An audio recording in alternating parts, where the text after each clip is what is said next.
Buenos días tengan todos. Hoy es viernes 21. Como todos los días le doy gracias a Dios porque me permite estar con todos ustedes. A ustedes gracias siempre por la sintonía con la que apoyan el programa. Una bendición temprana. Dios los bendiga a todos y con la bendición comenzamos nuestra jornada de análisis el día de hoy.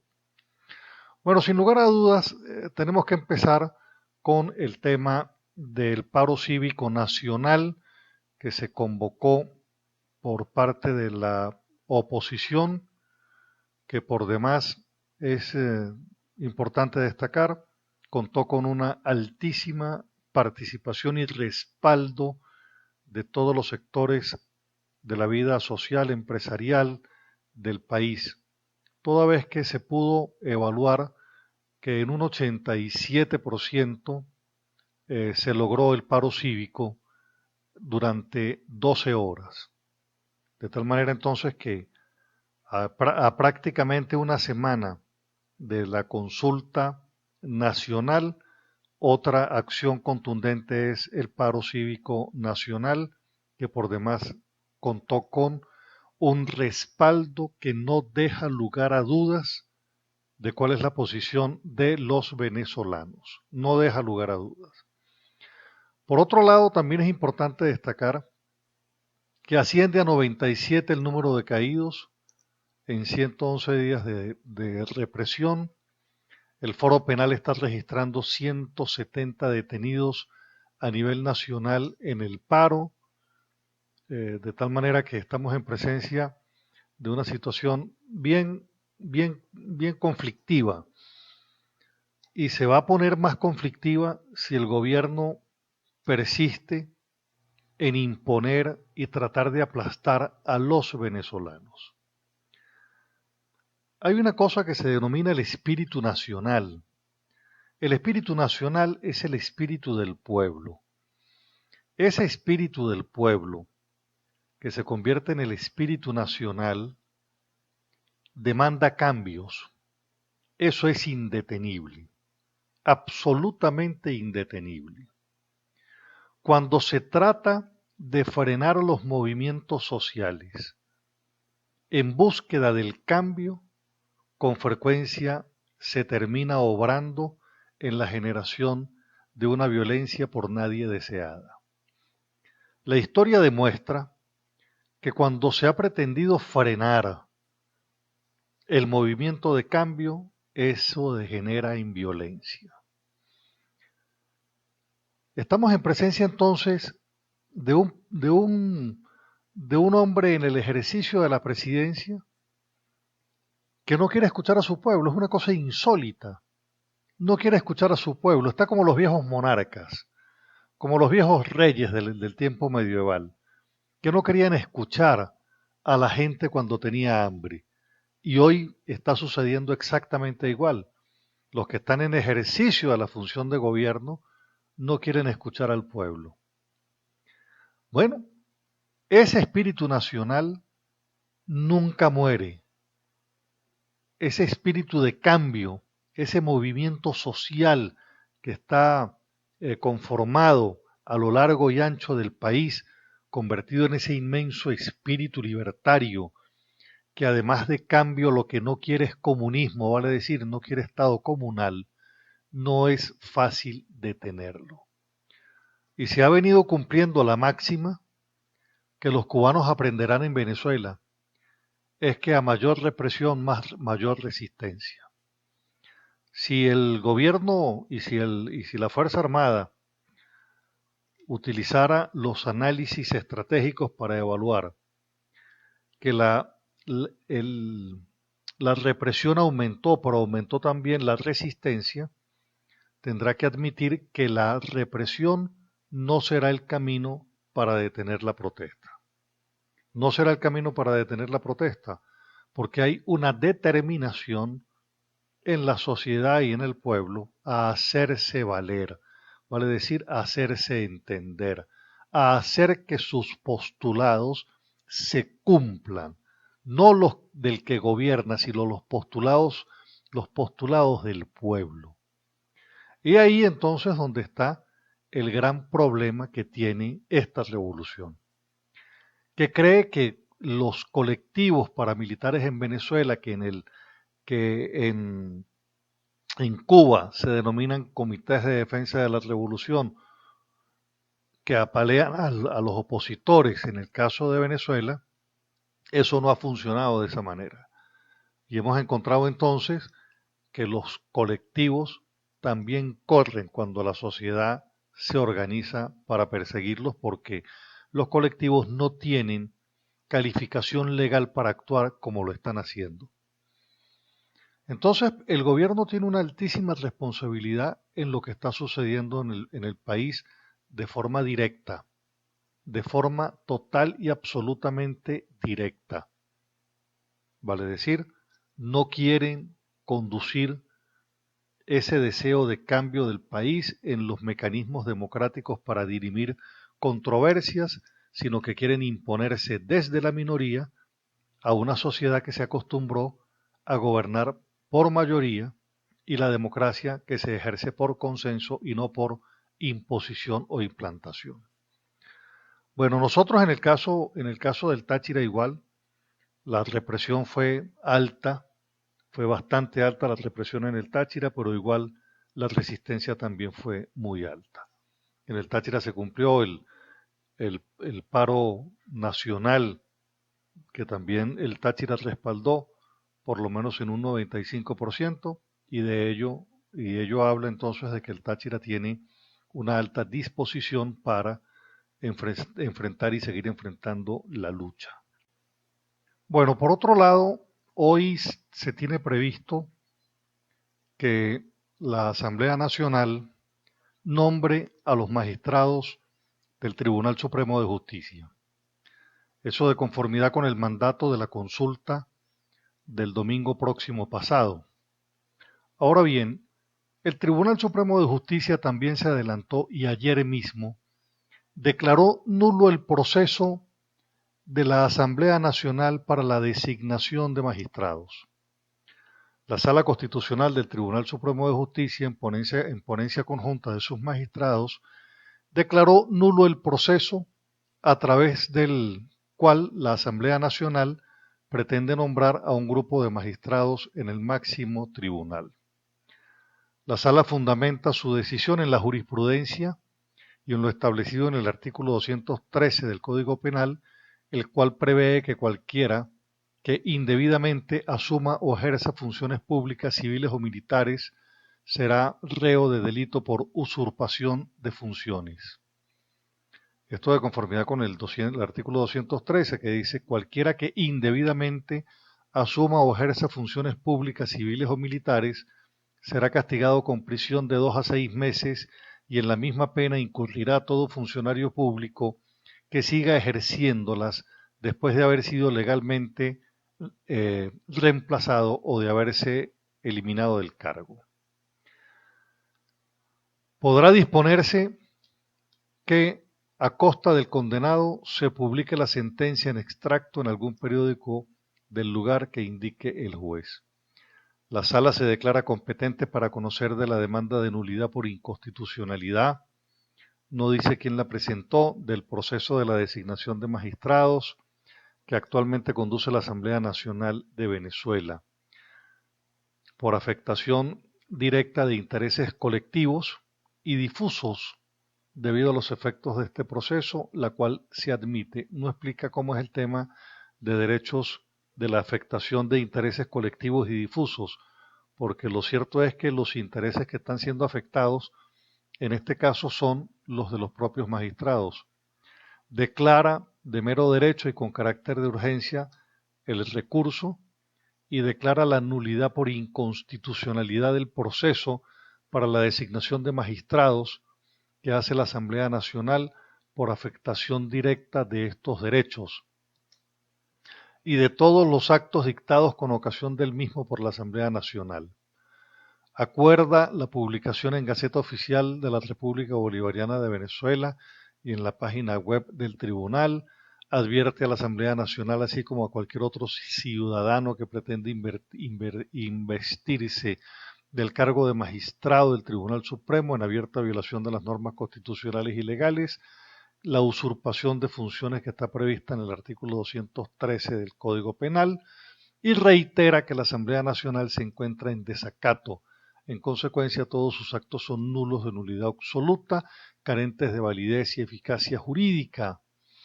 Bueno, lo cierto es que este viernes tiene previsto la Asamblea Nacional realizar en la Plaza Alfredo Sadel la juramentación de varias personas como magistrados del Tribunal Supremo de Justicia, luego de que la Asamblea Nacional, que es el Poder Legislativo, y la fiscal del Ministerio Público desconocieran ambos poderes los 33 magistrados del máximo tribunal.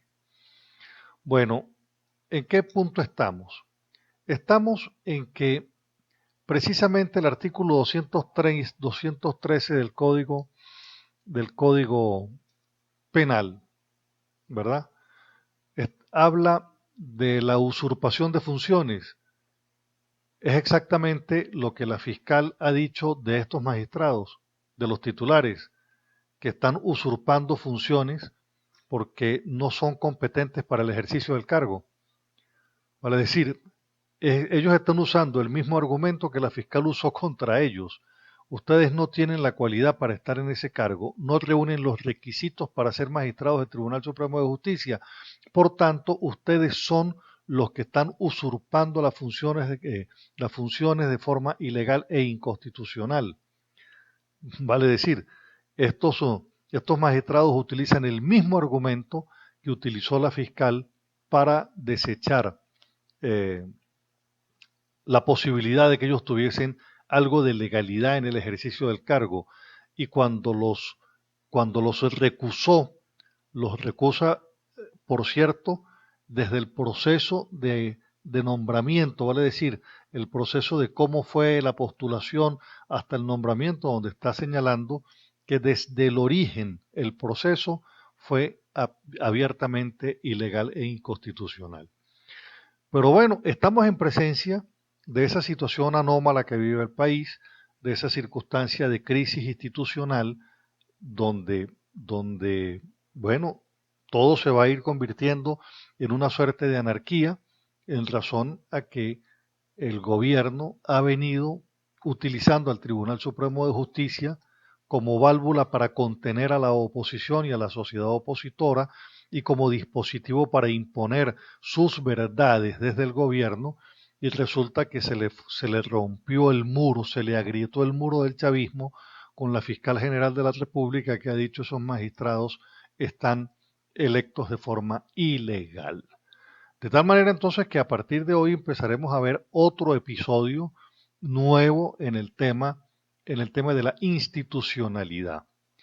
Y fíjese, por ejemplo, el caso de, cuando hablamos del tema de la institucionalidad, el caso de Mercosur con el caso de Nicolás Maduro. Porque Mercosur, el Mercado Común del Sur, decidió ignorar a Nicolás Maduro como mandatario de Venezuela e invitó al presidente del Parlamento para que participe en la cumbre presidencial de Mercosur. No para que Julio Borges sustituya la figura del presidente de la República, no, lo invitan como presidente de la Asamblea Nacional, a donde no están invitando al presidente de la República, vale decir, en Mercosur no le están dando la categoría ni la cualidad de presidente a Nicolás Maduro. Y entonces invitan al presidente de la Asamblea Nacional para que asista a Argentina, que es donde se va a hacer la reunión de Mercosur, para que exponga en la cumbre el tema de la crisis política, social e institucional que enfrenta Venezuela. Esto en el momento en que el propio Tribunal Supremo de Justicia prohíbe a 2 alcaldes salir del país por no impedir las protestas opositoras. Aquí es donde están todos los desaguisados que va haciendo el gobierno. Entonces, cuando nosotros evaluamos que Mercosur ya no invita a Maduro y está invitando al presidente de la Asamblea Nacional, estamos sin lugar a dudas en un problema. Bueno, el gobierno, Venezuela, los venezolanos no. Maduro tiene un problema severo, es que no lo están reconociendo porque en la comunidad internacional no está reconociendo a la constituyente como una forma de convocatoria legal para imponer lo que se pretende en Venezuela. Entonces Maduro se está quedando aislado internacionalmente. Venezuela quiere votar libremente para recuperar la democracia. La constituyente que quiere el gobierno es el mecanismo autoritario que elimina el voto y la posibilidad de elegir. Por demás, esa constituyente convocada de forma ilegal e inconstitucional la están usando precisamente como la fórmula para imponer el modelo por el que nadie votó, que es el Estado comunal, que no es otra cosa que el comunismo. Entonces, Venezuela ya no participa de las reuniones como miembro pleno de Mercosur, toda vez que fue suspendido, ¿verdad? Pero entonces estamos en presencia de que la institucionalidad que está reconociendo Mercosur es a la presidencia, no a Borges, a la presidencia de la Asamblea Nacional. Entonces, eh, vamos a ver cómo termina esta circunstancia, pero sin lugar a dudas es un episodio muy duro para el gobierno, saber que se está aislando internacionalmente. Estamos en presencia incluso del diplomático Isaías Medina, que renuncia en plena conferencia en Naciones Unidas, renuncia, además señalando la violación sistemática de los derechos humanos en Venezuela y del proceso autoritario que sea en lo que se devino la democracia venezolana. Entonces, no le quepa a usted la menor duda que Maduro está en una severa circunstancia. ¿Cómo le va a decir ahora a Mercosur Maduro que no inviten al presidente de la Asamblea Nacional? ¿Cómo le va a decir que no lo inviten? ¿Cómo le va a decir a la Asamblea Nacional que no nombre los magistrados si la propia Asamblea Nacional determinó que el procedimiento de los nombramientos fue írrito? ¿Cómo hacen entonces ahora los actuales magistrados para utilizar los argumentos que utilizó la fiscal en contra de ellos, utilizarlo en contra de la Asamblea Nacional? Vale decir, llega el momento en que la situación se va empeorando. Mañana sábado está convocado en Caracas y entiendo que será en todo el país una marcha en respaldo a los nuevos magistrados del Tribunal Supremo de Justicia. Vale decir, todas las decisiones que se van tomando van acompañadas del pueblo, de ese espíritu nacional, del espíritu del pueblo, del cual les empecé hablando en el segmento anterior. Bueno, estamos como dicen, en pleno proceso de los acontecimientos en pleno desarrollo, se van, se van, se van presentando y esa mesa que va cambiando todos los días desde el punto de vista de lo volátil que es la agenda política, pues iremos viendo a ver qué es lo que va sucediendo. Por demás, Maduro amenaza a Freddy Guevara, amenaza a Carlos Ocariz, y si la Asamblea Nacional insiste en que si el Tribunal Supremo de Justicia, perdón, insiste que la Asamblea Nacional está en desacato, ¿cómo entonces el Tribunal Supremo de Justicia emite otra jurisprudencia, otro dictamen, recordando que está en desacato? Vale decir, hay una suerte de nerviosismo también en los magistrados del Tribunal Supremo de Justicia, que tanto la Asamblea Nacional como el Ministerio Público han dicho que han sido nombrados de forma ilegal por no reunir los requisitos para ser magistrados. De tal manera entonces que si los magistrados que nombra la Asamblea Nacional cumplen con los perfiles que están establecidos y los que están titulares no lo tienen, pues hay un problema de legitimidad y por otro lado de reconocimiento. Si la gente sale a respaldar los nuevos magistrados, esos son los magistrados que tienen el reconocimiento popular frente a los otros que no tienen el reconocimiento popular y que por demás tanto el Ministerio Público como la Asamblea Nacional como la sociedad no los están reconociendo como tales. Eso es lo que está sucediendo. Y al no reconocerlo como tales, pues se van quedando como la Corte de Justicia que utilizó Hitler, un grupo que no los reconocían, que no se reconocían sino entre ellos mismos. Se han venido presentando serias diferencias en torno al acuerdo de gobernabilidad.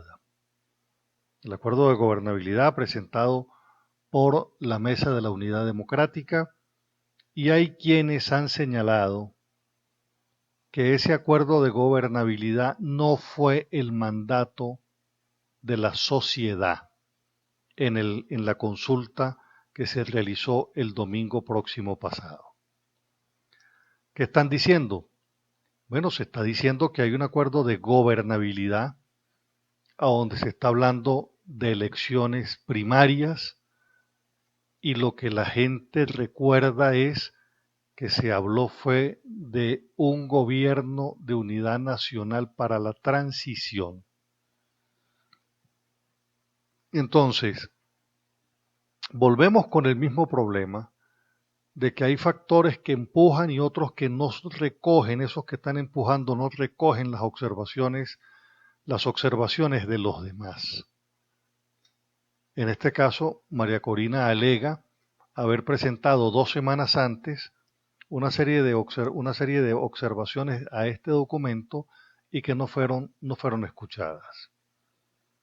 Entonces, esto por un lado. Por otro lado, la resistencia está diciendo que no puede existir un acuerdo de gobernabilidad con la cantidad o con el abuso inmenso de violación de derechos humanos en el tema de la protesta. No puede haber un acuerdo de gobernabilidad con el gobierno precisamente después de 111 días de rebelión popular.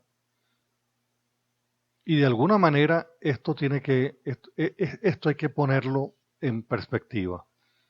Porque efectivamente la gente votó un acuerdo para la transición y no un acuerdo de gobernabilidad. En este punto yo quiero advertir, ¿verdad? Quiero advertir lo siguiente. Las elecciones, el hecho de que existan elecciones, no indica de que exista democracia. Por ejemplo, en Cuba hay elecciones, pero en Cuba no hay democracia. Entonces, nosotros tenemos que entender que junto con unas elecciones debe darse un estricto apego de los actores políticos, sindicales, sociales, militares, al resultado de ese proceso electoral, que no es precisamente el resultado del mandato popular del domingo próximo pasado. No, estamos hablando de que antes de que se puedan prefigurar las condiciones para garantizar una democracia y unas elecciones en democracia, el propio sistema en el que estamos, esta situación de transición post-dictadura necesita reinventarse con nuevos acuerdos, con actores, para que la debilidad con el que se viene desde el punto de vista de la crisis institucional, política y económica pueda ser superada con una agenda única para la transición que claramente determine posteriormente lo que debe garantizar la elección. Y la elección garantiza la democracia. Entonces no nos confundamos, y esto es importante tenerlo claro, no nos confundamos que una elección de una vez nos da la democracia, no. Hoy tenemos un profundo déficit democrático, de hecho se habla de gobierno totalitario, autoritario, dictadura dura. Estamos rumbo a un modelo mucho más duro, que es el del Estado comunal, que es el Estado comunista. Y cuando se habla por parte de la oposición de un acuerdo de gobernabilidad, la gobernabilidad no es exactamente la transición. Y eso es importante que quede claro. Pero además, indicar que todo proceso de transición tiene que cerrar la válvula de la violencia, porque la violencia cuando no se maneja termina siendo una espiral que termina siendo entonces la condena por la cual se llega a la guerra civil como consecuencia de que los actores políticos que en un momento determinado tienen la responsabilidad de conjurarla, pues simplemente por no manejarla a tiempo se convierte en una espiral. El tema de la venganza, de confundir la justicia con la venganza, es otra de las circunstancias que tiene que quedar también suficientemente claro. Pero nosotros vivimos en Venezuela una fragmentación, una suerte de anarquía como consecuencia de que hay un desgobierno, ¿verdad? Y lo que la oposición menos puede ofrecer en este momento es una suerte de fragmentación, porque también es importante destacar lo siguiente, y yo invito de verdad a la Mesa de la Unidad Democrática a que corrija en tiempo los errores. Y esto no es en contra de la mesa, es a favor de la mesa lo que estoy diciendo. Por ejemplo, no se puede hablar de inclusión cuando tienen, por ejemplo, a Copey fuera de la mesa de la unidad. Y es precisamente uno de los partidos que no estaba cuando se habló del acuerdo de gobernabilidad. Y entonces, ¿cómo se habla de inclusión si la propia oposición tiene a Copey por fuera? Eso no puede ser. De verdad que no puede ser. Entonces, estas cosas hay que conjurarlas a tiempo y tener claro que los procesos políticos tienen este tipo de circunstancias. Y le genera duda, obviamente, a muchos factores políticos, porque en el proceso de transición lo que menos puede existir son elecciones. Vale decir, el proceso de transición es un acuerdo en la transición, ¿verdad?, a donde se va a generar acciones políticas que vayan posteriormente a derivar en procesos democráticos de carácter electoral. Pero el acuerdo de gobernabilidad no es exactamente el acuerdo de transición. Y esa es la observación que vienen haciendo muchos factores en la oposición. Y en ello, déjeme decirles, tienen razón. En ello tienen razón porque no es exactamente lo mismo transición y gobernabilidad. No es lo mismo. Eso hay que tenerlo claro porque también estamos en presencia diera la impresión de que se están produciendo diálogos y la sociedad es la que menos se informa. Frente al cual, insisto, el problema no es que existan, el problema es que como ya el gobierno ha incumplido tanto eh, en los diálogos, que la única manera de que el gobierno pueda tener algo de credibilidad es precisamente cumpliendo lo que ya incumplió, vale decir, lo que se hizo el año pasado.